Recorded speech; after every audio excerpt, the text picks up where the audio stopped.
ಬಾಳ್ಗೆ ಭೂಮಂಡಲ, ಬಾಳ್ಗೆ ಭೂಮಂಡಲ, ಬಾಳ್ಗೆ ಸಮೃದ್ಧಿಯೊಂದಿಗೆ.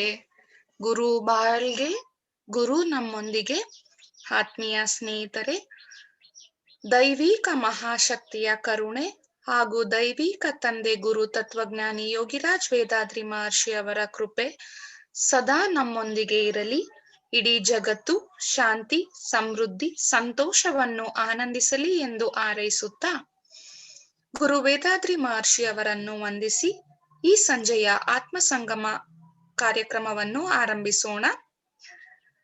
ವಿಶ್ವ ಸಮುದಾಯ ಸೇವಾ ಸಂಘ ಕರ್ನಾಟಕ ವಲಯ ಆಯೋಜಿಸಿರುವ ಈ ಆತ್ಮ ಸಂಗಮ ಕಾರ್ಯಕ್ರಮದಲ್ಲಿ ಭಾಗವಹಿಸಲು ಸೇರಿರುವ ಎಲ್ಲ ಆತ್ಮ ಬಂಧುಗಳನ್ನು ಮನಪೂರ್ವಕವಾಗಿ ಸ್ವಾಗತಿಸುತ್ತೇನೆ. ನಮ್ಮ ಈ ದಿನದ ಉಪನ್ಯಾಸಕರಾಗಿ ವಿಶ್ವ ಸಮುದಾಯ ಸೇವಾ ಸಂಘದ ಸ್ಕೈ ಪ್ರಾಧ್ಯಾಪಕರಾದ ವಿಜಯಲಕ್ಷ್ಮಿ ಪದ್ಮನಾಭನ್ ಮೇಡಂ ರವರು ನಮ್ಮೊಂದಿಗೆ ಇರುತ್ತಾರೆ. ಅವರ ಒಂದು ಕಿರು ಪರಿಚಯ ನೀಡಲು ಇಚ್ಛಿಸುತ್ತೇನೆ. ಇವರು ಗೃಹಿಣಿಯಾಗಿದ್ದಾರೆ. ಇವರು 2003ರಲ್ಲಿ ಸ್ಕೈ ಯೋಗದ ಮನೋವಿಕಾಸ ಕಲಾ ಕೇಂದ್ರಕ್ಕೆ ಸೇರಿಕೊಂಡರು.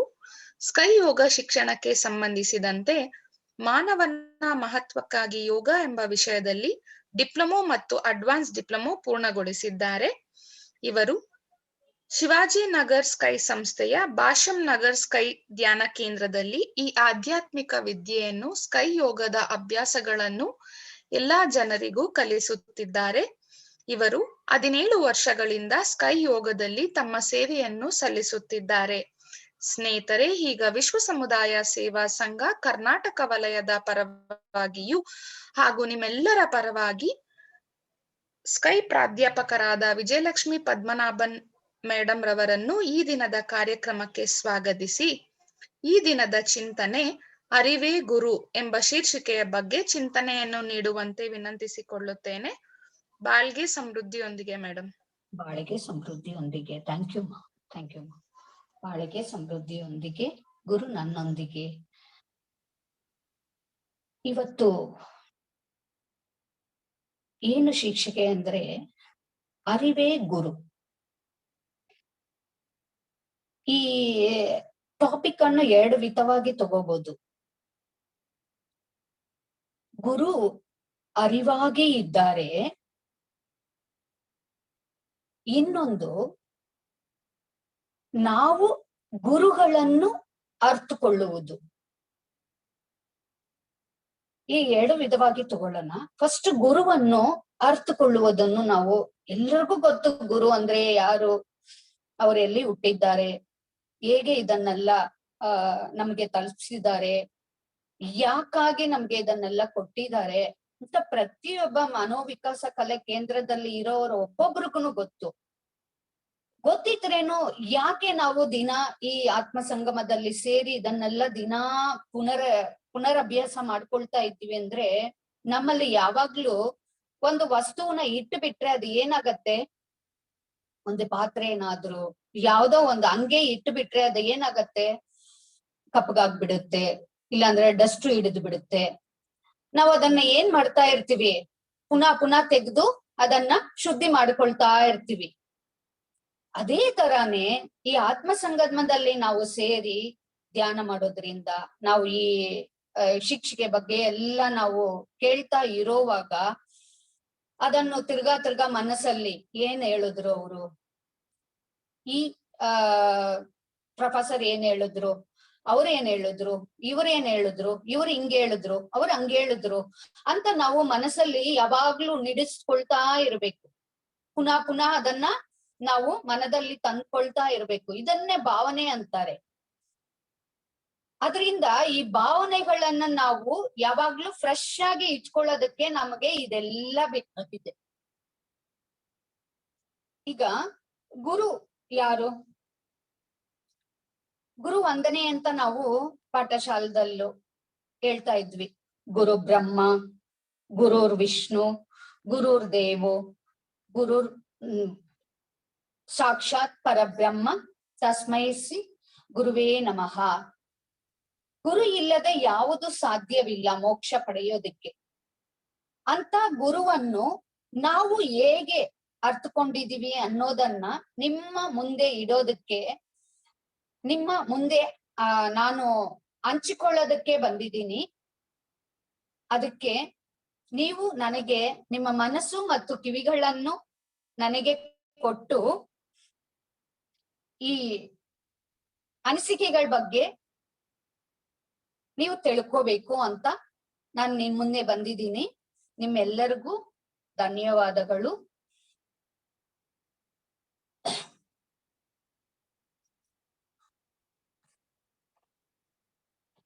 ಅಂಡದೊಳು ರೂಪಗೊಂಡು ಅರಿವ ಪಡದೆ, ಅಂಡದೊಳು ರೂಪಗೊಂಡು ಅರಿವ ಪಡದೆ, ಆಯರಿವು ಒಂದರಿಂದ ಆರಾಗಿ, ಆಯರಿವು ಒಂದರಿಂದ ಆರಾಗಿ, ಈ ತನುವಿನಲ್ಲಿ ಚೂಚನೆ ಇಲ್ಲದೆ, ಈ ತನುವಿನಲ್ಲಿ ಸೂಚನೆ ಇಲ್ಲದೆ, ಕೋಟ್ಯಾನು ಕೋಟಿ ಭಾವಿಸಿ ಅನುಭವಿಸಿ, ಕೋಟ್ಯಾನು ಕೋಟಿ ಭಾವಿಸಿ ಅನುಭವಿಸಿ, ಕಂಡ ಬಲವೇ ನನ್ನನ್ನರಿಯಲು ನೆನೆದೇನಪ್ಪೋ, ಆಗ ಅರಿವನ್ನು ಉತ್ತರಿಸಿ ಶಾಖ ಕೊಟ್ಟು, ಆತ್ಮಜ್ಞಾನವೇ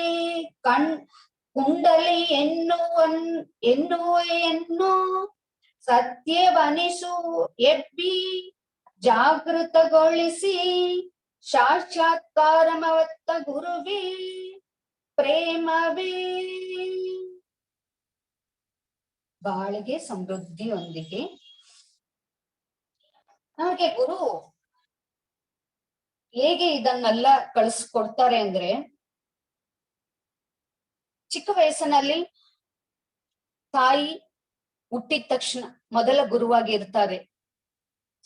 ಹಾಲು ಕುಡಿಯೋದಕ್ಕೆ ಎಲ್ಲ ಕಲಿಸ್ಕೊಡ್ತಾರೆ. ತಂದೆ ಬಾಳೋದಕ್ಕೆ ಕಳಿಸ್ಕೊಡ್ತಾರೆ. ಅದೇ ತರ ಗುರುಗಳು ಪಾಠ ಅಂದ್ರೆ ನಾವು ಬಾಳ್ಬೇಕಾಗೋದಕ್ಕೆ ದುಡ್ಡು ಸಂಪಾದನೆ ಮಾಡ್ಬೇಕು. ಆ ದುಡ್ಡು ಸಂಪಾದನೆ ಮಾಡೋದಕ್ಕೆ ಒಂದು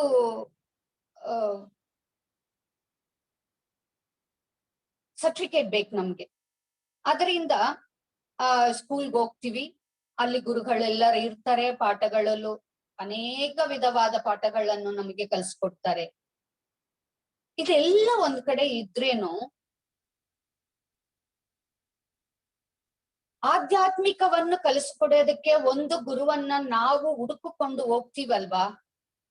ನಮಗೆ ತಿಳಿವಳಿಕೆ ಬಂದ್ಮೇಲೆ ನಾನು ಇದನ್ನೆಲ್ಲ ಕಲಿಬೇಕು, ಈ ಆತ್ಮಾತ್ಮಿಕ ದಾರಿಯಲ್ಲಿ ನಾನು ಹೋಗ್ಬೇಕು ಅಂತ ಒಂದು ಗುರುವನ್ನ ಹುಡುಕ್ತೀವಿ ನೋಡು. ಆವಾಗಲೇ ನಮ್ಮ ಮೊದಲ ಅರಿವಿನ ದಾರಿಯಲ್ಲಿ, ಪರಿಪೂರ್ಣತೆಯ ಅರಿವಿನ ದಾರಿಯಲ್ಲಿ ನಾವು ಕಾಲಿಡ್ತೀವಿ. ಅಂತ ಕಾಲಿಡೋವಾಗ ನಮಗ್ ಸಿಕ್ಕೋ ಗುರು ಯಾತರ ಇರ್ತಾರೆ ಅನ್ನೋದು ನಮ್ಮ ಪುಣ್ಯ ಫಲದಲ್ಲಿ ದೊರಕುವವರೇ ಅಂತ ಗುರುಗಳು. ಅಂತ ಈ ನಾವು ಸ್ಕೈ ಯೋಗ ಅಂತ ತಗೊಂಡ್ರೆ ಸಿಂಪ್ಲಿಫೈ ಕುಂಡಲಿನಿ ಯೋಗ. ಈ ಸಿಂಪ್ಲಿಫೈ ಕುಂಡಲಿನಿ ಯೋಗಕ್ಕೆ ಬಂದಿರುವ ನಾವೆಲ್ಲ ಎಂತ ಗುರುಗಳನ್ನ ಪಡೆದಿದ್ದೇವೆ ಅಂದ್ರೆ, ಅವರು ಹೇಳದಿರೋ ಯಾವುದೇ ಇಲ್ಲ, ಎಲ್ಲವನ್ನು ಪರಿಪೂರ್ಣತೆಯಾಗಿ ಕೊಟ್ಟಿರೋ ಗುರುಗಳು ನಮಗೆ ಸಿಕ್ಕಿದ್ದಾರೆ. ಹಲವಾರು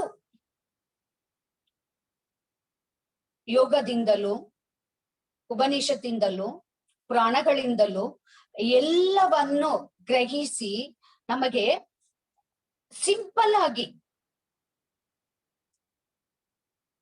ಅರಿಷದ ವರ್ಗದವರು ಎಲ್ಲರೂ ಅರಿತುಕೊಳ್ಳೋದಕ್ಕೆ ನಮಗೆ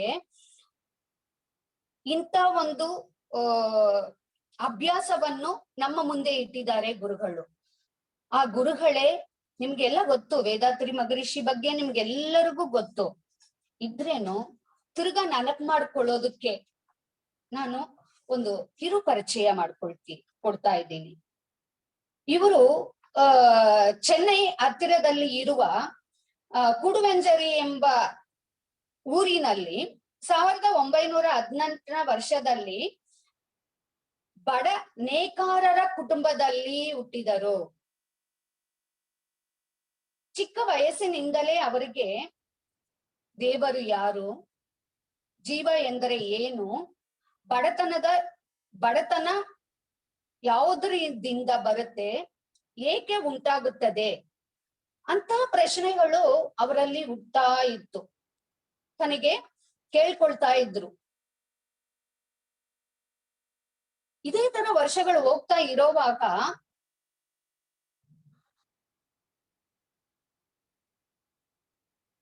ಈ ಪ್ರಶ್ನೆಗಳೆಲ್ಲ ಉತ್ತರಗಳನ್ನು ತಾವು ಅರಿತು ಲೋಕಕ್ಕೆ ತಿಳಿಸಿಕೊಂಡು ಅವ್ರು ಬರ್ತಾ ಇದ್ದಾರೆ. ಸ್ವಂತ ಪ್ರಯತ್ನದಿಂದಲೇ ಜೀವನದಲ್ಲಿ ಉನ್ನತಿ ಪಡೆದ ಅವರು ಧ್ಯಾನ ಕ್ರಮಗಳಲ್ಲಿ ಉತ್ತಮವಾದ ಸರಳೀಕೃತ ಕುಂಡಲಿನಿ ಯೋಗ ಅವಯವಗಳನ್ನು ನೋಯಿಸದ ಶಾರೀರಿಕ ಅಭ್ಯಾಸ. ನಾವು ಇವಾಗ ಫಿಸಿಕಲ್ ಎಕ್ಸರ್ಸೈಸ್ ಅಂದ್ರೆ ಯೋಗಾಸನ ಎಲ್ಲ ಸ್ವಲ್ಪ ಹಾರ್ಡಾಗಿರುತ್ತೆ. ಅಂದ್ರೆ ದೇಹ ನೋಯಿಸದೆ ನಮಗೆ ಅಭ್ಯಾಸ ಕೊಟ್ಟಿದ್ದಾರೆ.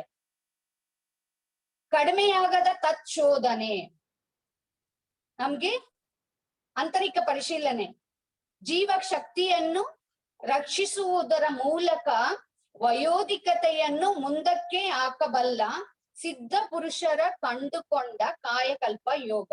ಚೆನ್ನಾಗಿ ನೆನಪಿಟ್ಕೊಳ್ಳಿ. ವ್ಯಾಯಾಮ, ಅಂತರಂಗ ಪರಿಶೀಲನೆ, ಧ್ಯಾನ, ಕಾಯಕಲ್ಪ ಇವೆಲ್ಲ ನಮಗೆ ಯಾವ ತರ ಸ್ಟೆಪ್ ಬೈ ಸ್ಟೆಪ್ ಅವರು ಬೋಧಿಸ್ತಾ ಬರ್ತಾರೆ ಅಂದ್ರೆ ಮಾನವನ ಕುಲದ ಉನ್ನತಿಗಾಗಿ ಕೃಪಾಪೂರಿತ ಸೇವೆ ಮಾಡಿಕೊಂಡು ಬರುತ್ತಿದ್ದಾರೆ. 1958ನೇ ವರ್ಷದಲ್ಲಿ ಯೋಗಿರಾಜ್ ವೇದಾತ್ರಿ ಮಹರ್ಷಿ ಅವರು ಸ್ಥಾಪಿಸಿದ ವಿಶ್ವ ಸಮುದಾಯ ಸೇವಾ ಸಂಘ. ಅದ್ ನೋಡಿ, ಅವರು ಒಂದೊಂದು ಪದವನ್ನು ಹೇಗೆ ಸಂಕರಿಸಿಗೊಳಿಸಿ ನಮಗೆ ಒಂದು ಪದವಾಗಿ ಕೊಟ್ಟಿದ್ದಾರೆ ಅಂದ್ರೆ ಅವರಲ್ಲಿ ಎಂತ ಅರಿವಿನ ಉನ್ನತಿ ಇದೆ ಅಂತ ನಾವು ತಿಳ್ಕೋಬೇಕು. ವೇದಾತ್ರಿ ಮಹರ್ಷಿ ಅವರ ಸಬ್ಜೆಕ್ಟ್ ತಗೊಂಡ್ರೆ ಒಂದೊಂದು ವರ್ಡ್ಗೂ PhD ಮಾಡ್ಬೋದು ಅಂತ ಹೇಳ್ತಾರೆ ಒಬ್ಬೊಬ್ರು. ಆತರ ಅವ್ರು ಇಟ್ಟಿರೋ ಹೆಸರು ನೋಡಿ. ಇಂಥ ಭಾರತ ದೇಶದಲ್ಲೂ ಎಲ್ಲ ಕಡೆಗೂ ಈ ವಿಶ್ವ ಸಮುದಾಯ ಸೇವಾ ಸಂಘ ಕಾರ್ಯ ಮಾಡ್ಕೊಂಡು ಬರ್ತಾ ಇದೆ. ಇಂಥದ್ರಲ್ಲಿ ತತ್ವದಲ್ಲಿ ಅದ್ವೈತವನ್ನು, ಯೋಗದಲ್ಲಿ ರಾಜಯೋಗವನ್ನು ಅನಕ್ಷರಸ್ಥದ ಜನರು, ಅದನ್ನ ಅಂಡರ್ಲೈನ್ ಮಾಡ್ಕೊಳ್ಳಿ, ಅನಕ್ಷರಸ್ಥದ ಜನರು ಅರಿತುಕೊಳ್ಳುವ ವಿಧದಲ್ಲಿ ಅವರು ಕಲಿಸುವ ಅಂತರೇತದ ಅಭ್ಯಾಸ ರಚನೆಯಾಗಿರುವ ಕಾರಣದಿಂದ ಸಾಮಾನ್ಯ ಜನರ ತತ್ವಜ್ಞಾನಿ ಎಂದು ಆರಾಧಿಸಲ್ಪಡುತ್ತಾರೆ. ಸಾಮಾನ್ಯ ಜನರ ತತ್ವಜ್ಞಾನಿ.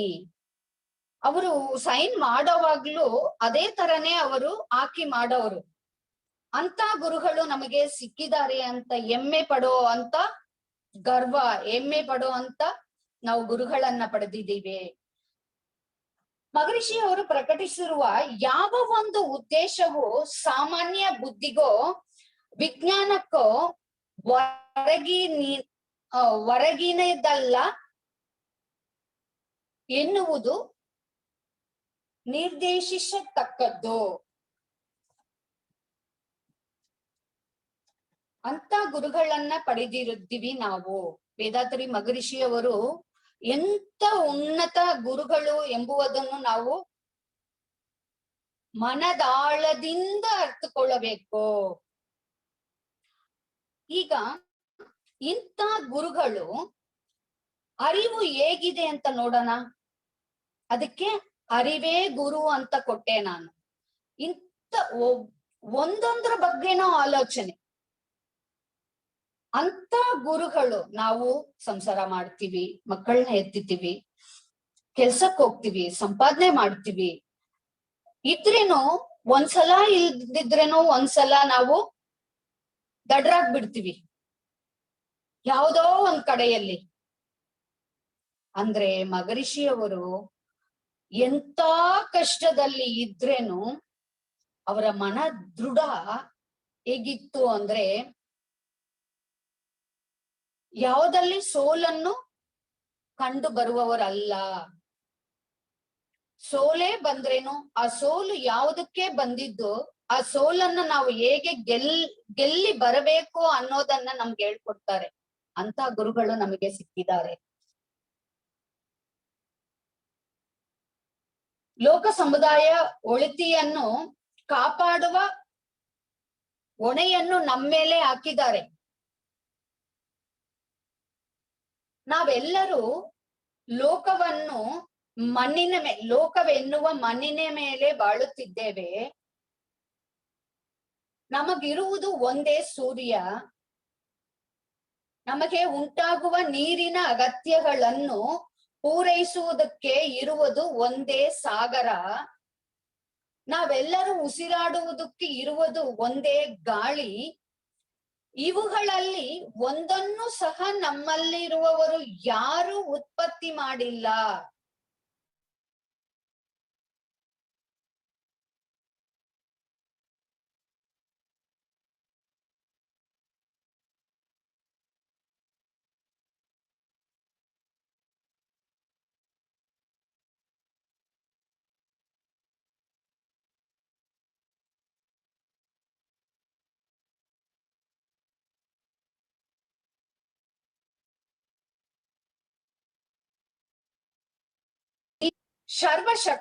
ಶಕ್ತವಾದ ದೈವನೆಲೆ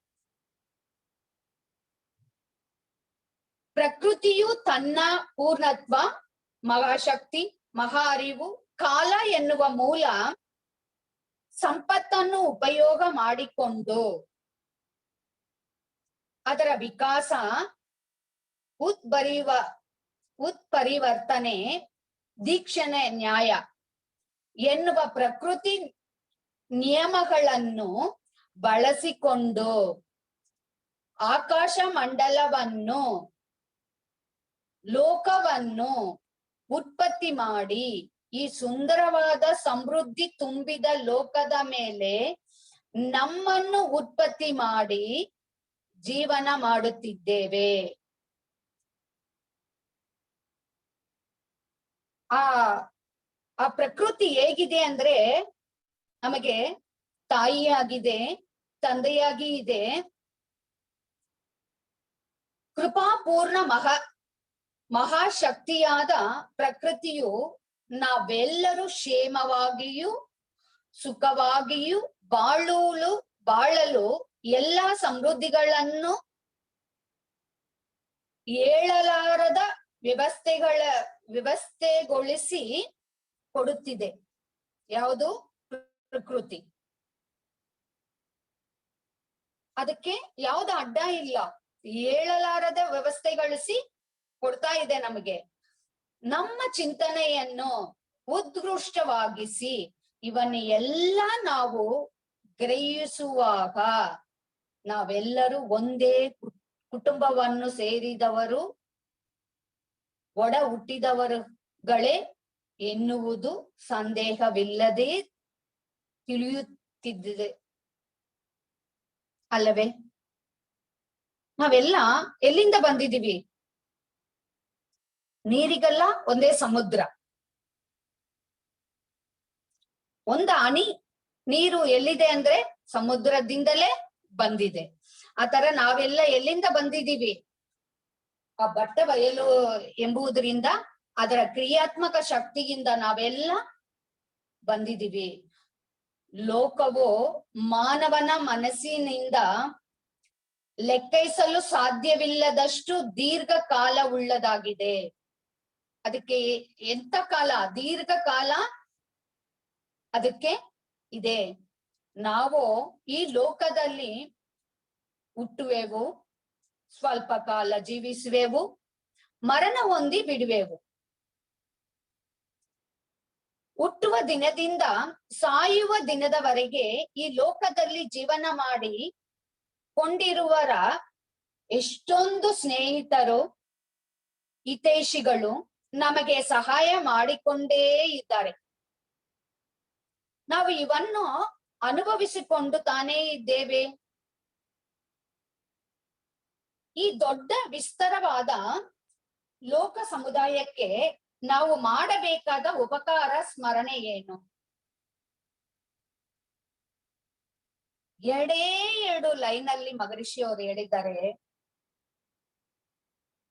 ಯಾರಿಗೂ ಯಾವ ವಿಧದಲ್ಲೂ ಶಾರೀರಿಕಕ್ಕೂ ಮನೋಭಾವನೆಗೂ ದುಃಖವನ್ನು ಕೊಡದೆ ನಾವು ಜೀವನ ಮಾಡಬೇಕು ಎನ್ನುವುದೇ ಪರಿಶುದ್ಧವಾದ ಉಪಕಾರ ಸ್ಮರಣೆಯ ಪ್ರಜ್ಞಾನವಾಗಿದೆ.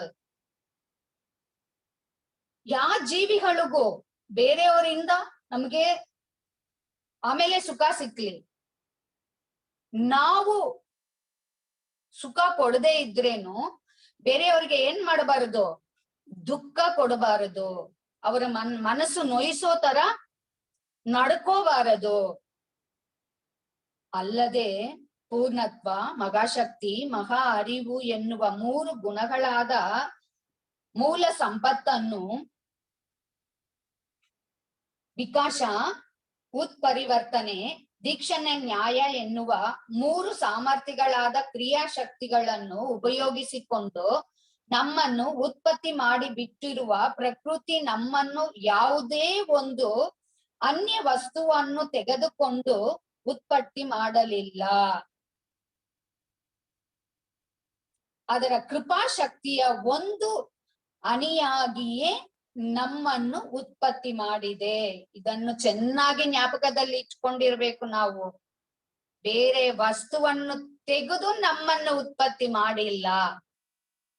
ಎಲ್ಲಿಂದ ನಾವು ಬಂದಿದ್ದೀವಿ ಉತ್ಪತ್ತಿಯಾಗಿ? ಅದರ ಒಂದು ಅಣಿಯಾಗಿ ಉತ್ಪತ್ತಿಯಾಗಿ ಬಂದಿದ್ದೀವಿ.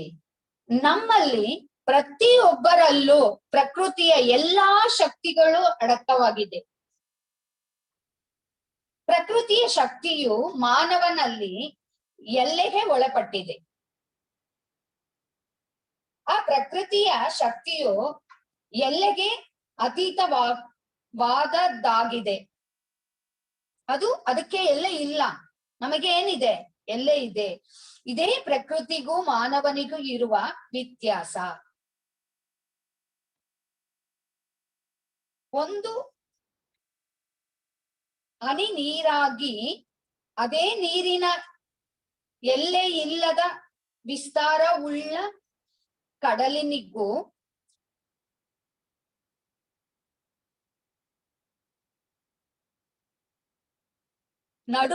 ನಡುವನಿರುವ ವ್ಯತ್ಯಾಸದ ಹಾಗೆ. ಇವೆಲ್ಲ ವಿರೋಧಿಸಲು ಸಾಧ್ಯವಾಗದ ಸತ್ಯಗಳು. ಇದನ್ನೆಲ್ಲಿ ಯಾರಾದ್ರೂ ಇದಕ್ಕೆ ವಿರೋಧಿಸಲಾಗುತ್ತದ? ಆಗಲ್ಲ. ಇದೆಲ್ಲ ಏನು? ನಿಜ, ಸತ್ಯ. ನಾವು ಬಂದಿರೋದು ಸತ್ಯ, ಈ ಭೂಮಿಯಲ್ಲಿ ಬಾಳ್ತಾ ಇರೋದು ಸತ್ಯ.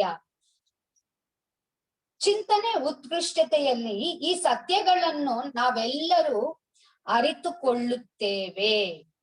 ಇದನ್ನೆಲ್ಲ ಯಾರು ಕೊಟ್ಟಿದ್ದಾರೆ ಅರಿತುಕೊಳ್ಳೋದಕ್ಕೆ? ಮಹರ್ಷಿನ ಅರಿವು ನಮ್ಮೆಲ್ಲರಿಗೂ ಕೊಟ್ಟಿದೆ.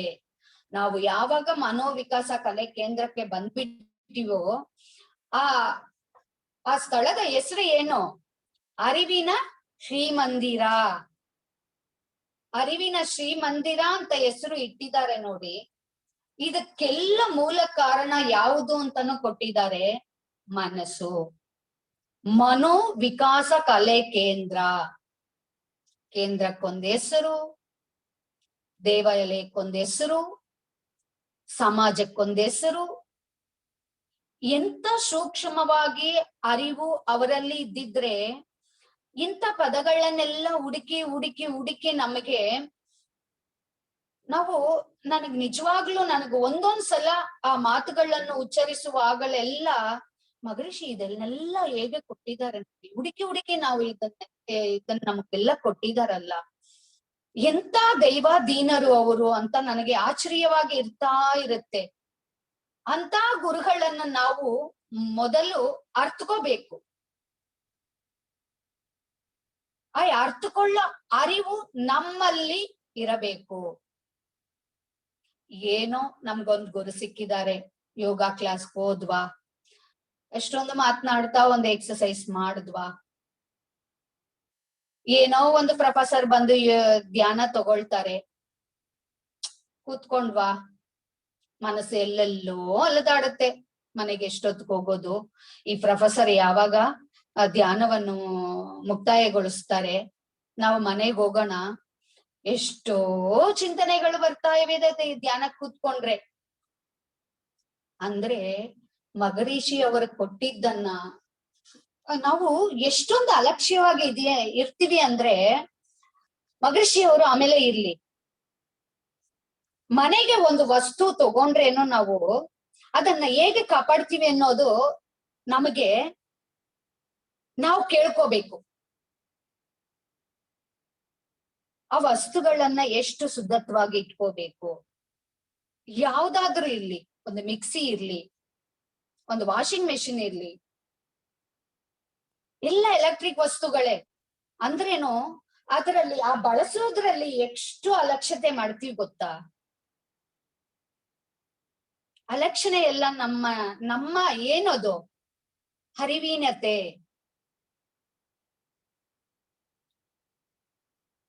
ಆ ತರ ವಸ್ತುಗಳನ್ನೇ ನಮಗೆ ಚೆನ್ನಾಗಿ ಬಳಸಕ್ಕೆ ಗೊತ್ತಿಲ್ಲ ಅಂದ್ರೆ ನಮ್ಮ ಗುರುಗಳನ್ನು ನಾವು ಹೇಗೆ ಅರ್ಥಕೊಳ್ತೀವಿ? ಇದನ್ನ ನಮ್ಮನ್ನ ನಾವೇ ಕೇಳ್ಕೋಬೇಕು. ನಾವು ಬಳಸೋ ವಸ್ತುವಿನ ಅರಿವು ನಮಗೆ ಮೊದಲನೇದಾಗಿ ಇರಬೇಕು. ಅದನ್ನ ಹೇಗೆ ಶುದ್ಧವಾಗಿ ಇಟ್ಕೋಬೇಕು? ನಾವು ಒಂದೇ ಒಂದು ಮಾತು ಹೇಳ್ತೀನಿ, ದಯವಿಟ್ಟು ನನ್ನನ್ನ ಮನ್ನಿಸಿ. ನಾವು ಕ್ಯಾರಿಯರ್ ಕೊಡ್ತೀವಲ್ಲೋ ಮಕ್ಕಳಿಗೆ, ಬಾಕ್ಸ್ಗಳು, ಆ ಬಾಕ್ಸ್ಗಳು ಮುಚ್ಚಳ ಹತ್ರ ಒಂದು ಹಳ್ಳ ಬರುತ್ತೆ. ಆ ಹಳ್ಳದ ಹತ್ರ ನೋಡಿದ್ರೆ ಕಪ್ಪಾಗಿ ಎಷ್ಟೊಂದು ಸೇರಿರುತ್ತೆ ಗೊತ್ತಾ? ನೀವು ಬೇಕಾದ್ರೆ ಇದು ಕ್ಲಾಸ್ ಮುಗಿದ ಮೇಲೆ ಆ ಬಾಕ್ಸ್ ಅನ್ನ ಎತ್ತಿ ನೋಡಿ, ಆ ಮುಚ್ಚಳ ಮುಚ್ಚುತ್ತೀವಲ್ವಾ, ಆ ಸುತ್ತಲೂ ಒಂದು ರೌಂಡ್ ಬರುತ್ತೆ. ಆ ರೌಂಡ್ ಒಳಗಡೆ ಎಷ್ಟೊಂದು ಗಲೀಜಿರುತ್ತೆ ಅಂತ ನೋಡಿ. ಒಂದೊಂದು ಪಾತ್ರೆಗಳು, ನಾವು ಮಾಡೋ ಕೆಲಸದಲ್ಲಿ ಉನ್ನತಿ ಇರಬೇಕು. ಫಸ್ಟ್ ಕೆಲಸದಲ್ಲಿ ಉನ್ನತಿ, ನಾವು ಮಾಡೋ ಕೆಲಸದಲ್ಲಿ ಉನ್ನತಿ ಇರಬೇಕು. ನಾವು ಮಾತನಾಡೋ ಮಾತಿನಲ್ಲಿ ಉನ್ನತಿ ಇರಬೇಕು. ಭಾವನೆ ನಮ್ಮಲ್ಲಿ ಯಾರು ಗೊತ್ತಾಗಲ್ಲ, ನಮ್ಮೊಳಗಡೆ ಎಷ್ಟೊಂದು ಭಾವನೆಗಳು ಬರ್ತಾ ಇರುತ್ತೆ. ಅದನ್ನ ಒಂದ್ ಪಕ್ಕಕ್ಕಿಡೋಣ. ಅಂದ್ರೆ ಬೇರೆಯವರಿಗೆ ಗೊತ್ತಾಗೋಷ್ಟು ನಾವು ಮಾಡೋ ಕೆಲಸಗಳು ಆಗ್ಲಿ, ನಾವು ಮಾತಾಡೋ ಮಾತುಗಳಾಗ್ಲಿ ಹೇಗೆ ಇರಬೇಕು ಎನ್ನುವುದನ್ನು ನಾವು ಮೊದಲನೇದಾಗಿ ಚೆನ್ನಾಗಿ ಅರ್ಥಕೊಳ್ಬೇಕು. ಒಂದೊಂದು ಮಾತುಗಳು ತಪ್ಪಿನೂ ನಮ್ಮ ಬಾಯಿನಲ್ಲಿ ನಕಾರಾತ್ಮಕ ಮಾತುಗಳು ಬರಬಾರದು. ಎಲ್ಲ ಒಳ್ಳೇದಕ್ಕೆ ನಡೆಯುವುದಲ್ಲ, ಒಳ್ಳೇದಕ್ಕೆ. ಇದನ್ನು ದಾಟಿ ಹೋಗ್ತೀವಿ, ಈ ಕಷ್ಟದಿಂದಲೂ ಪಾರಾಗ್ತೀವಿ. ಬರುತ್ತೆ, ಮನುಷ್ಯನಿಗೆ ಬರುತ್ತೆ. ನಮ್ಮ ಅಚ್ಚೊತ್ತುಗಳು ಎಷ್ಟೊಂದು ಪಡ್ಕೊಂಡು ಬಂದಿದೀವಿ ಅಂದ್ರೆ ಆ ಎಚ್ಚೊತ್ತುಗಳನ್ನೆಲ್ಲ ನಾವು ಕಳಿಬೇಕಲ್ವಾ? ಅದನ್ನ ಕಳಿಬೇಕಂದ್ರೆ ಅವ ಅರಿವಿಲ್ಲದೆ ಇನ್ನು ತಪ್ಪು ಮಾಡಿ ಅಚ್ಚೊತ್ತುಗಳನ್ನ ಹೆಚ್ಚು ಮಾಡ್ಕೊಳ್ತಾ ಇದ್ದೀವಿ. ತಪ್ಪ ಮೇಲೆ ತಪ್ಪು ಮಾಡಿ ತಿರ್ಗಾ ಏನ್ ಮಾಡ್ಕೊಳ್ತಾ ಇದೀವಿ? ಅಚ್ಚೊತ್ತುಗಳನ್ನ ಹೆಚ್ಚು ಮಾಡ್ಕೊಳ್ತಾ ಇದ್ದೀವಿ. ಅಷ್ಟು ಕಾರ್ಯ ಪರಿಣಾಮ ತತ್ವ ಗೊತ್ತಾಗಿರ್ಬೇಕು ನಮ್ಗೆ. ಒಂದು ಕಾರ್ಯ ಮಾಡಿದ್ರೆ ಅದಕ್ಕೆ ತಕ್ಕ ಫಲ ನಮಗೆ ಇದೆ. ಅದು ಎಲ್ಲಾದ್ರೂ ಇದ್ರಲ್ಲಿ, ಹೇಗಾದ್ರೂ ಇರ್ಲಿ, ಎಂತವರ್ಗಾಗ್ಲಿ, ಅಂದ್ರೆ ನಾವು ಮಾಡೋ ಕಾರ್ಯದಲ್ಲಿ ನ್ಯಾಯ ಇರ್ಬೇಕು, ನೀತಿ ಇರ್ಬೇಕು, ಶುದ್ಧತೆ ಇರ್ಬೇಕು. ಒಂದೊಂದು ಕೆಲಸವನ್ನು ನೋಡಿ ಮಳೆ ಬೀಳತ್ತೆ, ಎಷ್ಟೊಂದು ಅದು ಮೋಡಗಳು ಸೇರಿ ಈಗ ಸುಮ್ನೆ ಹನಿಯಾಗಿ ಬೀಳತ್ತೆ, ಒಂದು ಮಂಜು ತರ ಬರುತ್ತೆ ಮಳೆ. ಇದೆಲ್ಲ ಹೇಗೆ ಮೋಡಗಳು ಇರುತ್ತೋ ಆ ತರ ತಾನೇ ಮಳೆನೂ ಬರುತ್ತೆ. ಇನ್ನೊಂದು, ಆ ಮಳೆ ಬೀಳೋ ಜಾಗವು ಹೇಗಿದೆ ಅಂದ್ರೆ ಮಳೆ ನೀರು ಶುದ್ಧವಾಗಿದೆ ಅಂದ್ರೆ ಅದು ಬೀಳೋ ಜಾಗ ಎಂತದ್ದು ಅಂದ್ರೆ ಆ ತರ ನೀರು ಮಾರ್ಪಾಡಾಗತ್ತಲ್ವಾ.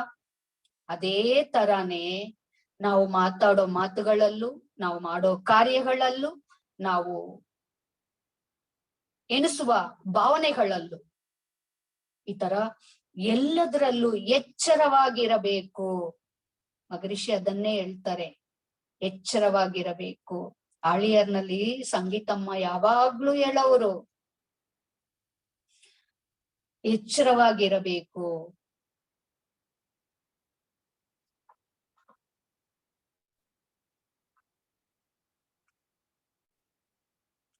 ಈ ವಸ್ತುಗಳು ವಿರೋಧಕ್ಕೆ ಒಳಪಡದು, ಸುಳ್ಳಾಗದೆ ಇರತಕ್ಕವು.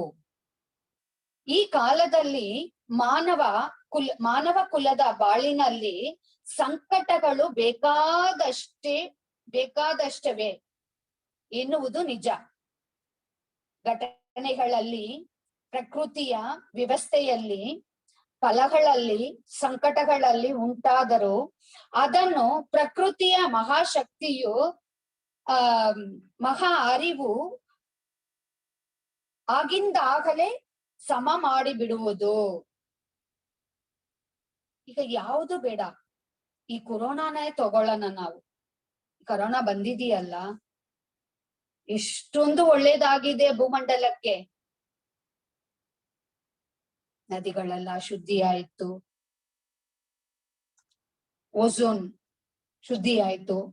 ಈ ತರ ಸಮಪಡಿಸೋದಕ್ಕೆ ಜ್ಞಾನಿಗಳೆಲ್ಲ ಯಾವಾಗ ಬರ್ತಾರೆ ಅಂದ್ರೆ, ಯಾವಾಗ ಅಕ್ರಮಗಳು, ಅನೀತಿಗಳು ಪ್ರಪಂಚದಲ್ಲಿ ಜಾಸ್ತಿ ಆಗತ್ತೋ ಆವಾಗ ಎಲ್ಲ ಒಂದು ಜ್ಞಾನಿ ಹುಟ್ಟು ಬರ್ತಾರೆ. ನಮಗೆ ಆ ಲೋಕ ಸಮಾಧಾನ ಸಿಕ್ಕಬೇಕಾಗಿ ಹುಟ್ಟಿರೋ ಗುರುಗಳು ನಮ್ಮ ಗುರುಗಳು. ಯಾರು ಆಸೆ ಪಟ್ಟಿಲ್ಲ ಲೋಕ ಸಮಾಧಾನಕ್ಕೆ, ಅಂತ ಗುರುಗಳು ನಮಗೆ ಸಿಕ್ಕಿದ್ದಾರೆ. ಅದು ಸ್ಟೆಪ್ ಬೈ ಸ್ಟೆಪ್ ಹೇಗೆ ನಮ್ಮನ್ನ ತಗೊಂಡೋಗ್ತಾರೆ ಅಂದ್ರೆ, ನಾವು ನೆಮ್ಮದಿಯಾಗಿರ್ಬೇಕು, ಫ್ಯಾಮಿಲಿ ನೆಮ್ಮದಿಯಾಗಿರ್ಬೇಕು, ಆಮೇಲೆ ನಮ್ಮ ಬೀದಿ, ನಮ್ಮ ಏರಿಯಾ, ನಮ್ಮ ಸಮಾಜ, ಈ ತರ ಸ್ಟೆಪ್ ಬೈ ಸ್ಟೆಪ್ ಹೋಗ್ತಾರೆ. ಒಂದೊಂದು ಪಾಠಗಳು ಅವರದು ಹೇಗೆ ಇದೆ ಅಂದ್ರೆ ಆಶ್ಚರ್ಯವಾಗಿರುತ್ತೆ. ಅವರ ಪಾಠಗಳನ್ನು ಓದೋವಾಗ, ಕಲಿಯೋವಾಗ, ಪ್ರೊಫೆಸರ್ಗಳ ಇಂದ ಕೇಳೋವಾಗ ಎಂತ ಉನ್ನತವಾದ ತತ್ವಗಳು ಅನ್ನೋದಕ್ಕಿಂತ ಬಾಳಿನ ಪಾಠಗಳು ಇದೆಲ್ಲ. ಬಾಳಿಗೆ ಬೇಕಾಗಿರೋ ಪಾಠಗಳು ಇದು. ನಾವು ಓದಿದ್ದಲ್ಲ, ಪಾಠ ಅಲ್ಲ. 1ನೇ ಸ್ಟ್ಯಾಂಡರ್ಡ್ ಇಂದ ಎಷ್ಟೋ ಡಿಗ್ರಿಗಳನ್ನ ಪಡ್ಕೊಂಡಿರ್ಬೋದು. ಅಂತ ಡಿಗ್ರಿಗಳೆಲ್ಲ ಹಳೆಯಲ್ಲಿ, ತಮಿಳಲ್ಲಿ ಒಂದು ಗಾದೆನೂ ಇದೆ, ಎಟ್ಟು ಸುರಕಾಯ್ ಕರಿಕು ಒದವಾದು. ಹಳೆಯಲ್ಲಿ ಬರೆದು ಬಿಟ್ರೆ ಆ ಸೋರೆಕಾಯಿನ ತೆಗೆದು ಅಡಿಗೆ ಮಾಡಕ್ಕಾಗತ್ತಾ? ಆತರ ಎಷ್ಟೋ ಡಿಗ್ರಿಗಳನ್ನ ಓದಿರ್ಬಹುದು. ಅಂದ್ರೆ ಮಹರ್ಷಿ ಅವರು ಎಲ್ಲದಕ್ಕೂ ಉನ್ನತ ಡಿಗ್ರಿಯನ್ನು ನಮಗೆ ಕೊಟ್ಟಿದ್ದಾರೆ. ಬ್ರಹ್ಮಜ್ಞಾನಿ, ಅರುಳ್ನಿತಿ, ಈ ತರ ಎಲ್ಲ ಡಿಗ್ರಿಗಳನ್ನ ನಮಗೆ ಮಗರಿಷಿ ಅವರು ಕೊಡ್ತಾ ಇದ್ದಾರೆ.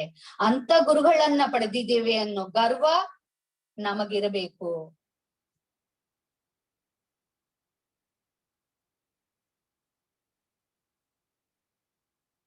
ಮಾನವನು ಮಾಡುವ ಕ್ರಿಯೆಗಳು ಫಲವಾಗಿ ಉದ್ಭವಿಸುವ ಸಂಘಟನೆಗಳೇ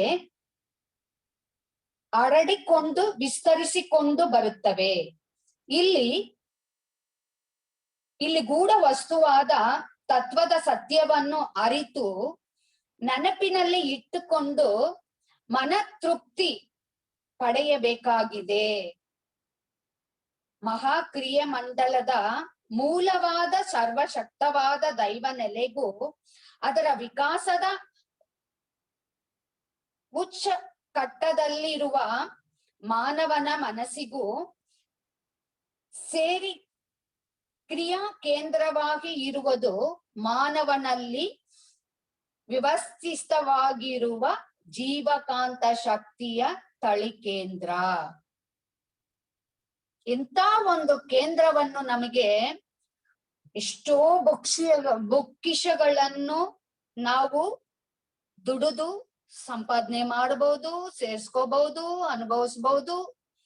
ಅಂದ್ರೆ ಈ ತಳಿಶಾಸ್ತ್ರ ಕೇಂದ್ರದಲ್ಲಿ ನಾವು ಇರಿಸಿಕೊಳ್ಳೋದು ಎಂತ ಭಕ್ಷ್ಯ ಅಂದ್ರೆ ಅರಿವಿನ ಪೂರ್ಣತೆಯಾದ ಶಕ್ತಿ. ಅಂತ ಇದು ಪ್ರಕೃತಿಯ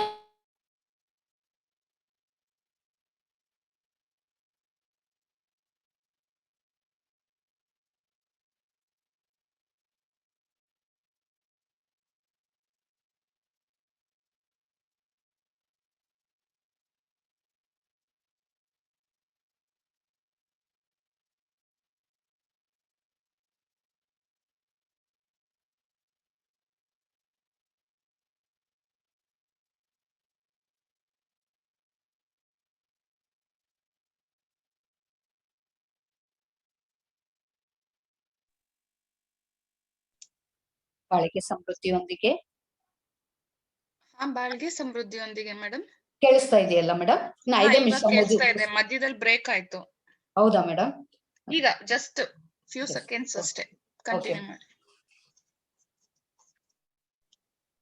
ಇಲ್ಲಿ ಫಲಿಸುವ ಉತ್ತಮತೆಗಳೆಲ್ಲವನ್ನು ಹೊರಕ್ಕೆ ತೆಗೆದುಕೊಂಡು ಬರುವ ಪ್ರವೇಶ ದ್ವಾರವೇ ಮಾನವನ ಮಿದುಳು.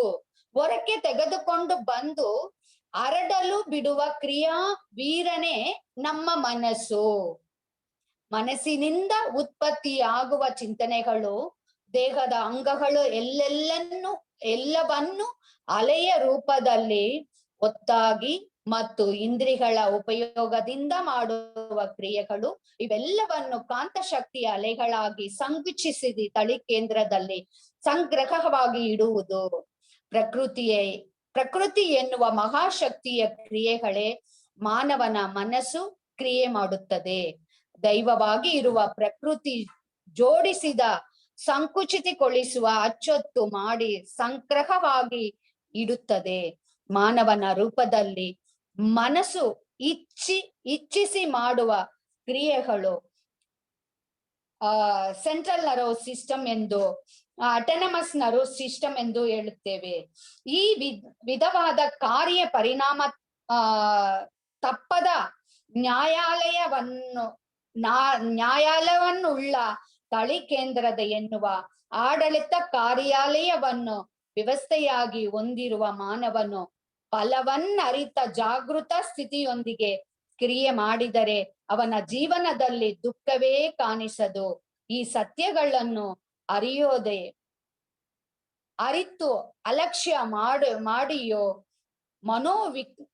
ವಿಕಾರಕ್ಕೊಳಗಾಗಿ ಸುಖ ದುಃಖ ಈಚೆ ಅನಿಚ್ಛೆ ದ್ವೇಷ ಇವುಗಳನ್ನು ಒಲಿಸಿಕೊಂಡು ಕ್ರಿಯೆ ಮಾಡುವಾಗ ಅಲ್ಲಿಯೇ ವ್ಯವಸ್ಥೆಯನ್ನು ಕೊಡುವ ಫಲಗಳನ್ನು ಕಂಡು ಬರುತ್ತವೆ.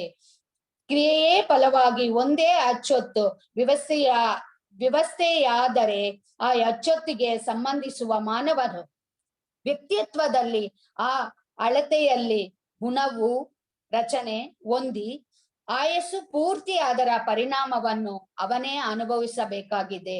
ಇನ್ನು ಮಾನವನಲ್ಲಿ ಕಂಡುಬರುವ ಮುಂಬರುವ ಕಾಲದ ತಲೆಮಾರುಗಳಿಗೆ ಈ ಅಚ್ಚೊತ್ತುಗಳು ಬೀಜ ಮರ ಬೀಜ ಎನ್ನುವ ಸರಣಿಯ ಹಾಗೆ ಮುಂದುವರೆತು ಬರುವುದು. ಅದರಿಂದ ಎಚ್ಚರದಿಂದ ಕಾರ್ಯ ಮಾಡಬೇಕು. ನಾವು ಈ ಮಾನವ ಸಮುದಾಯದೊಂದಿಲ್ಲವೂ ಮುಂದುವರಿಯುವುದು ವಿಸ್ತಾರವಾಗಿ ವ್ಯಕ್ತವಾಗಿದೆ. ಇದರ ಕಾರಣದಿಂದಲೇ ಮಾನವ ಸಮಾಜದಲ್ಲಿ ಸಂಕಟಗಳು ವ್ಯಾಪಕವಾಗಿದ್ದಲೇ ಇವೆ. ಆದ್ದರಿಂದ ಮಾನವನೆಲ್ಲ ವ್ಯವಸ್ಥೆಯಾಗಿರುವ ಸೂಕ್ಷ್ಮ ಮಹತ್ವ ಹಾದು ಹೋಗುವ ಇಂದ್ರಿಯಾದ ಅರಿವನ್ನು ಪ್ರಯೋಗಿಸಿ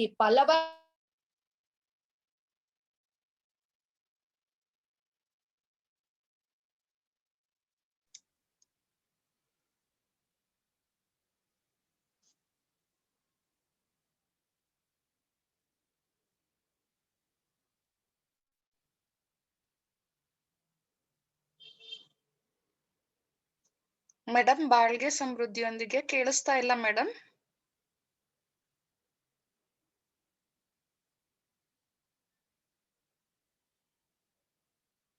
ಮೇಡಮ್ ಬಾಳ್ಗೆ ಸಮೃದ್ಧಿಯೊಂದಿಗೆ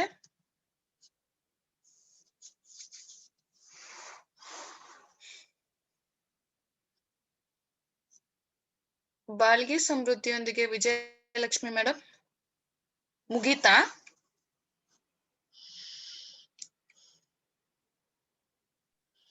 ಬಾಳಿಕೆ ಸಮೃದ್ಧಿಯೊಂದಿಗೆ ಮೇಡಮ್. ಹಾ ಮೇಡಮ್ ಕೇಳಿಸ್ತಾ ಇಲ್ಲ. ಮುಗೀತಾ ಮೇಡಮ್? ಈಗ ಇನ್ನು ಒಂದು ಪದ ಹೇಳ್ಬಿಡ್ತೀನಿ ಮೇಡಮ್, ಕವಿತೆ ಮಾತ್ರ. ಒಂದರಿವು ಉಳ್ಳ ಸಸ್ಯಗಳಿಂದ ವಿಕಾಸ ನಿಯಮದ ಕಾರಣದಿಂದ ಅನೇಕ ಜೀವಿ ಜಾತಿಗಳನ್ನು ದಾಟಿ ಮಾನವ ಅಸ್ತಿತ್ವಕ್ಕೆ ಬಂದಿದ್ದಾನೆ. ಆರನೆಯ ಅರಿವಿನ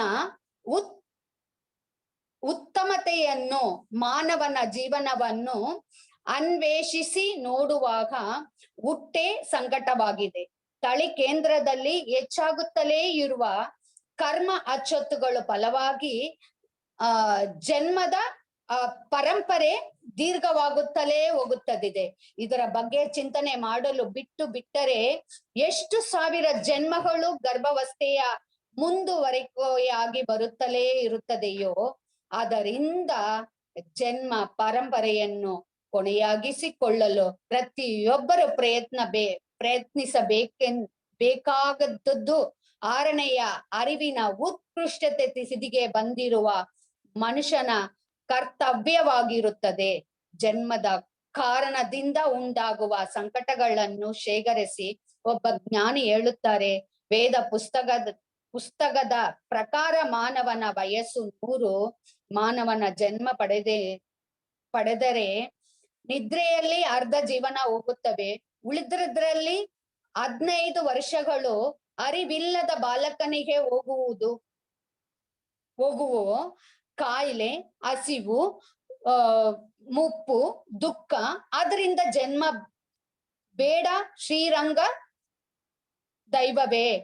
ವೇದ ಪುಸ್ತಕಗಳಲ್ಲಿ ಪೂರ್ವ ಕಾಲದಲ್ಲಿ ತತ್ವಜ್ಞಾನಿಗಳು ಸ್ಪಷ್ಟಪಡಿಸಿದ ಪ್ರಕಾರ ಮಾನವನಿಗೆ ಆಯುಷುಗಳು ಹುಟ್ಟು ಬರ್ತಾವಿದೆ. ಇದರಿಂದ ನಾವು ಮುಕ್ತಗೊಳ್ಳುವುದಕ್ಕೆ ಉಳಿದ ಕಾಲ ನಾವು ಏನು ಮಾಡಬೇಕು?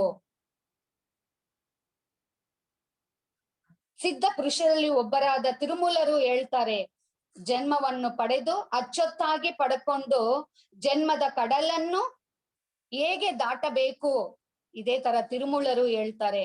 ಇದನ್ನೆಲ್ಲ ನಾವು ತಿಳ್ಕೊಂಡು ಇದರಿಂದ ಕಾರ್ಯ ಪರಿಣಾಮ ತತ್ವವನ್ನು ಜ್ಞಾನವಾಗಿ ಕರ್ಮದ ಅಚ್ಚೊತ್ತುಗಳನ್ನು ಪರಿಶುದ್ಧ ಮಾಡಿ ದೈವ ಪ್ರಜ್ಞೆಯನ್ನು ಕೊಡಬಲ್ಲದ್ದು ಎಂದು ಸ್ಪಷ್ಟವಾಗಿ ತಿಳಿದುಕೊಂಡು ಅದರಿಂದ ಕಾರ್ಯ ಪ್ರತಿಫಲದ ತತ್ವಜ್ಞಾನವನ್ನು ಪಡೆದು ನಾವು ಬಾಳಿನಲ್ಲಿ ಬ್ರಹ್ಮ ಜ್ಞಾನವನ್ನು ಪಡೆದು ಸಮಾಪ್ತಿಗೊಳಿಸ್ಕೊಳ್ಳೋಣ. ಬಾಳಿಗೆ ಸಮೃದ್ಧಿಯೊಂದಿಗೆ ನಾನು ಎಷ್ಟು ಗುರು ಬಗ್ಗೆ ತಿಳ್ಕೊಂಡಿದ್ದೀನೋ ನನಗೆ ತಿಳಿದಷ್ಟು ನಿಮ್ಮಲ್ಲಿ ನಾನು ಹಂಚಿಕೊಂಡಿದ್ದೀನಿ. ಧನ್ಯವಾದಗಳು. ಇದನ್ನೆಲ್ಲ ನಡೆಸಿಕೊಡ್ತಾ ಇರುವ ಎಲ್ಲ ಕಾರ್ಯಕರ್ತರಿಗೂ, ಇದನ್ನೆಲ್ಲ ಕೇಳಿಸಿಕೊಂಡು ತಮ್ಮ ತಳಿ ಕೇಂದ್ರದಲ್ಲಿ ಅಚ್ಚುತ್ತಾಗಿ ಕೊಳಿಸಿರುವ ನಿಮ್ಮೆಲ್ಲರಿಗೂ ಧನ್ಯವಾದಗಳನ್ನು ತಿಳಿಸಿ ನನ್ನ ಈ ಮಾತುಗಳನ್ನು ಮುಕ್ತಿ ಮಾಡುತ್ತೇನೆ. ಬಾಳಿಗೆ ಸಮೃದ್ಧಿಯೊಂದಿಗೆ. ಬಾಳ್ಗೆ ಸಮೃದ್ಧಿಯೊಂದಿಗೆ madam. Thank you very much madam. ಬಾಳಿಗೆ ಸಮೃದ್ಧಿಯೊಂದಿಗೆ. ಈ ದಿನದ ಚಿಂತನೆಯನ್ನು ನಡೆಸಿಕೊಟ್ಟ ಸ್ಕೈ ಪ್ರಾಧ್ಯಾಪಕರಿಗೆ ಧನ್ಯವಾದಗಳು. ಸ್ನೇಹಿತರೆ, ಈಗ ಪ್ರಶ್ನೋತ್ತರ ಸಮಯ. ಯಾರಿಗಾದ್ರೂ ಈ ದಿನದ ವಿಷಯದ ಬಗ್ಗೆ ಪ್ರಶ್ನೆಗಳು ಕೇಳೋದಿದ್ರೆ ರೇಸ್ ಅಂಡ್ ಬಟನ್ ಕ್ಲಿಕ್ ಮಾಡಿ ಪ್ರಶ್ನೆಗಳನ್ನ ಕೇಳಿ. ನೀವು ಪ್ರಶ್ನೆಗಳನ್ನ ಕೇಳಕ್ ಮುಂಚೆ ಒಂದು ಪ್ರಮುಖವಾದ ಸೂಚನೆ ಸ್ನೇಹಿತರೆ. ಮನೋಶಕ್ತಿಯನ್ನು ಹಾಗೂ ರೋಗ ನಿರೋಧಕ ಶಕ್ತಿಯನ್ನು ಹೆಚ್ಚಿಸಿಕೊಳ್ಳಲು ವಿಶ್ವ ಸಮುದಾಯ ಸೇವಾ ಸಂಘ ವಿಷನ್ ಫಾರ್ ವಿಸ್ಡಮ್ ಆಳಿಯಾರಿಂದ ಆಯೋಜಿಸಿರುವ SKY yoga online foundation course English, Tamil ಮತ್ತು ಕನ್ನಡ ಭಾಷೆಯಲ್ಲಿ ಲಭ್ಯವಿದೆ. ಇದು ಬೆಳಿಗ್ಗೆ 6ರಿಂದ 7:30 ಮತ್ತು ಸಂಜೆ 7ರಿಂದ 8:30 2 ಬ್ಯಾಚ್ ಅಲ್ಲಿ ನಡೀತಾ ಇದೆ ಸ್ನೇಹಿತರೆ. ಆದ್ದರಿಂದ ಸ್ಕೈ ಯೋಗದ ಆನ್ಲೈನ್ ಫೌಂಡೇಶನ್ ಕೋರ್ಸ್ ಅನ್ನು ಕಲಿಯಲು ಆಸಕ್ತಿ ಉಳ್ಳವರು www.kundaliniyoga.edu.in ಎಂಬ ವೆಬ್ಸೈಟ್ ಭೇಟಿ ನೀಡಿ ತಮ್ಮ ಹೆಸರನ್ನು ನೋಂದಾಯಿಸಿಕೊಳ್ಳಬೇಕಾಗಿ ವಿಶ್ವ ಸಮುದಾಯ ಸೇವಾ ಸಂಘ ಕರ್ನಾಟಕ ವಲಯದ ಪರವಾಗಿ ವಿನಂತಿಸಿಕೊಳ್ಳುತ್ತೇವೆ. ಧನ್ಯವಾದಗಳು ಸ್ನೇಹಿತರೆ. ಮೇಡಮ್, ಯಾರು ಹ್ಯಾಂಡ್ಸ್ ರೇಸ್ ಮಾಡಿಲ್ಲ, ಮುಗಿಸ್ಕೊಳ್ಳೋಣವಾ ಮೇಡಮ್? ಮುಗಿಸ್ಕೊಳ್ಳೋಣ ಮೇಡಮ್. Thank you madam. ಬಾಳ್ಗೆ ಸಮೃದ್ಧಿಯೊಂದಿಗೆ. ಸ್ನೇಹಿತರೆ, ಈ ದಿನದ ಚಿಂತನೆಯನ್ನು ನಡೆಸಿಕೊಟ್ಟ ಸ್ಕೈ ಪ್ರಾಧ್ಯಾಪಕರಿಗೆ ಧನ್ಯವಾದ ಹೇಳುವ ಸಮಯ. ಎಲ್ಲರೂ ಮನಸ್ಸನ್ನು ತುರಿಯಂನಲ್ಲಿ ಕೇಂದ್ರೀಕರಿಸಿ ಅವರನ್ನು ಮನಪೂರ್ವಕವಾಗಿ ಹಾರೈಸೋಣ. ಸ್ಕೈ ಪ್ರಾಧ್ಯಾಪಕರಾದ ವಿಜಯಲಕ್ಷ್ಮಿ ಪದ್ಮನಾಭನ್ ಮೇಡಮ್ ಅವರು, ಅವರ ಕುಟುಂಬ ಬಾಳ್ಗೆ ಸಮೃದ್ಧಿಯೊಂದಿಗೆ, ಅವರ ದೇಹ ಆರೋಗ್ಯ ಬಾಳ್ಗೆ ಸಮೃದ್ಧಿಯೊಂದಿಗೆ, ಅವರ ಆಧ್ಯಾತ್ಮಿಕ ಸೇವೆ ಹೀಗೆ ನಿರಂತರವಾಗಿ ನಡೆಯಲಿ ಅಂತ ಹಾರೈಸೋಣ. ಬಾಳ್ಗೆ ಸಮೃದ್ಧಿಯೊಂದಿಗೆ. ಸ್ನೇಹಿತರೆ, ನಾಳಿನ ಆತ್ಮಸಂಗಮ ಕಾರ್ಯಕ್ರಮದ ವಿವರಗಳು ಹೀಗಿವೆ. ನಾಳೆ ಬೆಳಿಗ್ಗೆ 5:45ಕ್ಕೆ ಪಂಚಭೂತ ನವಗ್ರಹ ಧ್ಯಾನ, 6:30ಕ್ಕೆ ಕಾಯಕಲ್ಪ ಮತ್ತು ದೇಹಾಭ್ಯಾಸ. ನಾಳೆ ಮಧ್ಯಾಹ್ನ 2 ಗಂಟೆಗೆ ತಮಿಳಿನಲ್ಲಿ ಪಂಚಭೂತ ನವಗ್ರಹ ಧ್ಯಾನ. ನಾಳೆ ಸಂಜೆ 4:15ಕ್ಕೆ ಕನ್ನಡದಲ್ಲಿ ಆತ್ಮಸಂಗಮ ಕಾರ್ಯಕ್ರಮ ಪಂಚಭೂತ ನವಗ್ರಹ ಧ್ಯಾನದೊಂದಿಗೆ ಆರಂಭವಾಗಲಿದೆ. 4:45ಕ್ಕೆ ವಿಶ್ವ ಶಾಂತಿಗಾಗಿ ಹಾರೈಕೆ. 4:55ಕ್ಕೆ ವಿವಾಹ ಎಂಬ ಚಿಂತನೆಯನ್ನು ನೀಡಲಿದ್ದಾರೆ ಸ್ಕೈ ಪ್ರಾಧ್ಯಾಪಕರಾದ ಶಿವಕಾಮೇಶ್ವರಿ ಮೇಡಮ್ ರವರು. ಧನ್ಯವಾದಗಳು ಸ್ನೇಹಿತರೆ. ಬಾಳ್ಗೆ ಭೂಮಂಡಲ, ಬಾಳ್ಗೆ ಭೂಮಂಡಲ, ಬಾಳ್ಗೆ ಸಮೃದ್ಧಿಯೊಂದಿಗೆ. ಈ ಆತ್ಮಸಂಗಮ ಕಾರ್ಯಕ್ರಮದಲ್ಲಿ ಭಾಗವಹಿಸಿರುವ ಎಲ್ಲ ಆತ್ಮ ಬಂಧುಗಳನ್ನು ವಿಶ್ವ ಸಮುದಾಯ ಸೇವಾ ಸಂಘ ಕರ್ನಾಟಕ ವಲಯದ ಪರವಾಗಿ ವಂದನೆಗಳನ್ನು ಸಲ್ಲಿಸುತ್ತೇನೆ. ಈ ಕಾರ್ಯಕ್ರಮ ಯಶಸ್ವಿಯಾಗಿ ನಡೆಯಲು ಸಹಕಾರ ನೀಡುತ್ತಿರುವ ವಿಶ್ವ ಸಮುದಾಯ ಸೇವಾ ಸಂಘ ಕರ್ನಾಟಕ ವಲಯದ ಎಲ್ಲಾ ಸ್ಕೈ ಸಂಸ್ಥೆಯ ಅಧ್ಯಕ್ಷರಿಗೂ ಹಾಗೂ ಸದಸ್ಯರಿಗೂ ವಿಶ್ವ ಸಮುದಾಯ ಸೇವಾ ಸಂಘ ಕರ್ನಾಟಕ ವಲಯದ ಪರವಾಗಿ ಧನ್ಯವಾದಗಳು.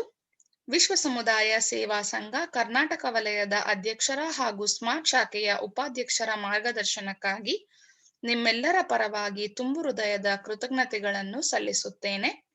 ಸ್ನೇಹಿತರೆ, ಈಗ ವಿಶ್ವಶಾಂತಿ ಪ್ರಾರ್ಥನೆಯೊಂದಿಗೆ ಈ ದಿನದ ಕಾರ್ಯಕ್ರಮವನ್ನು ಮುಕ್ತಾಯಗೊಳಿಸೋಣ. ಸರ್ವೇ ಜನೋ ಸುಖಿನೋ ಭವಂತು. ಬಾಳ್ಗೆ ಭೂಮಂಡಲ, ಬಾಳ್ಗೆ ಭೂಮಂಡಲ, ಬಾಳ್ಗೆ ಸಮೃದ್ಧಿಯೊಂದಿಗೆ.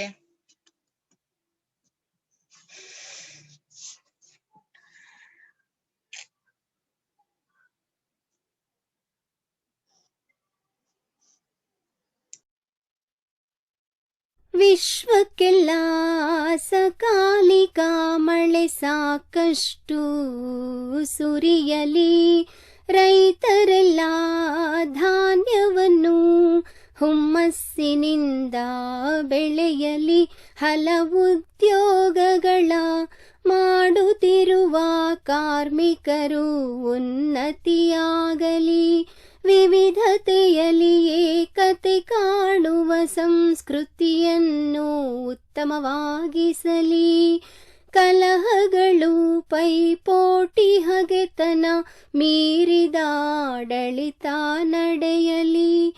ಅನಕ್ಷರತೆ ಸಾಲ ಬಡತನ ಕಳಂಕಗಳು ಮರೆಯಾಗಲಿ. ಸುಖ ಬಾಳನ್ನು ನೀಡುವ ಸತ್ಯ ಜ್ಞಾನ ಜ್ಯೋತಿ ಬೀರಲಿ. ನಮ್ಮ ಕರ್ತವ್ಯ ಧಾರ್ಮಿಕ ಬಾಳ್ವೆಯ ಗುರಿಯನ್ನೇ ಉತ್ತಮವಾಗಿಸಲಿ. ನಮ್ಮ ಕರ್ತವ್ಯ ಧಾರ್ಮಿಕ ಬಾಳ್ವೆಯ ಗುರಿಯನ್ನೇ ಉತ್ತಮವಾಗಿಸಲಿ. ನಮ್ಮ ಕರ್ತವ್ಯ ಧಾರ್ಮಿಕ ಬಾಳ್ವೆಯ ಗುರಿಯನ್ನೇ ಉತ್ತಮವಾಗಿಸಲಿ. ಬಾಳ್ಗೆ ಭೂಮಂಡಲ, ಬಾಳ್ಗೆ ಭೂಮಂಡಲ, ಬಾಳ್ಗೆ ಸಮೃದ್ಧಿಯೊಂದಿಗೆ.